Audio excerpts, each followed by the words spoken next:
starting a three-part series in Psalm chapter 8, a beautiful, well-known poem of David talking about the grandeur of God that we see in creation. Listen to these words. O Lord, our Lord, how majestic is your name in all the earth. You have set your glory above the heavens.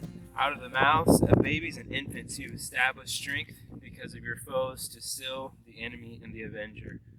When I look at your heavens, the work of your fingers, the moon and stars, which you have set in place, what is man that you are mindful of him, and the son of man that you care for him? Yet you have made him a little lower than the heavenly beings and crowned him with glory and honor. You have given him the dominion over the work of your hands. You put all things under his feet, all sheep and oxen, and also the beasts of the field, the birds of the heavens, and the fish of the sea, whatever passes along the paths of the sea. O Lord, our Lord, how majestic is your name in all the earth. I'm standing here outside of Delvin off of Morris Mill Road, and when you see the crops have been harvested, the vastness of the land is just so evident, and the huge sky, the beauty of farm country, right? Huge horizon. And David is seeing something in this psalm that helps us worship God. In fact, today we'll look at what he sees, and then we'll look at next time what he feels, and then lastly what he learns. A wonderful sight, a terrible feeling, and an amazing lesson. And David just points us to the grandeur of God. And did you realize that a thickness of a sheet of paper, if that thickness of sheet of paper would represent 93 million miles, which is the distance from the sun to the earth, that it would take a stack of 70 feet high of paper, with each sheet being 93 million miles, for us to reach the next nearest star. And if you would take a stack 325 miles high, that's how wide the Milky Way galaxy would be, with each sheet of paper being 93 million miles.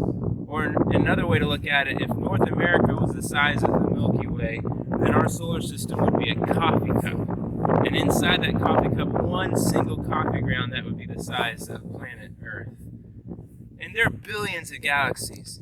The universe is vast, and we know this so much more than David did, and we can just look at all this and say, none of this could have happened by accident and chance. There must be a God. He is majestic. In verse 3 it says, when I look at your heavens, the work of your fingers, intricate, detail involved, God is huge. I think about a hymn from the 1700s written by a guy named Joseph Addison. Listen to this. The hymn's called The Spacious Firmament on High.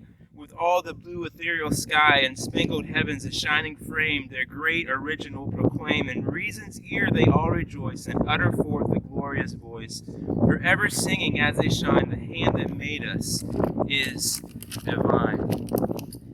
I just been hearing God tell me in the craziness that we're facing right now, just get outside more, look up, think about who I am, think about how huge and how magnificent and majestic I am, and trust me. So the thing that David saw and that we can see as we go outside and lift our head, we can see what kind of God there is, his power, his greatness, his sovereignty, and we can kind of realize that kind of God, he's a king. You don't just make him your co-pilot or a vitamin supplement. You don't just add him to your life when it's convenient to you. That kind of God, that vast God, is one that we serve with our whole life.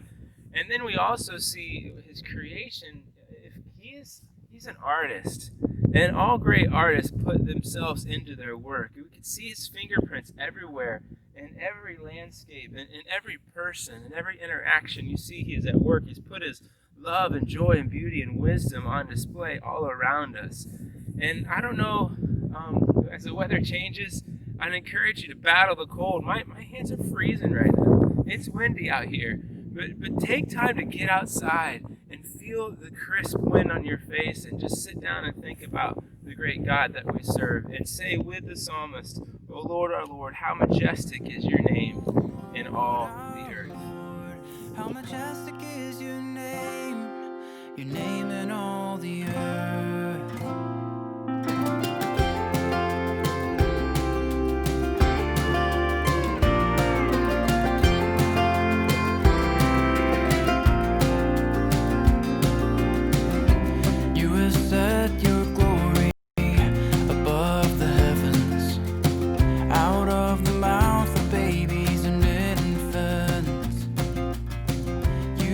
Established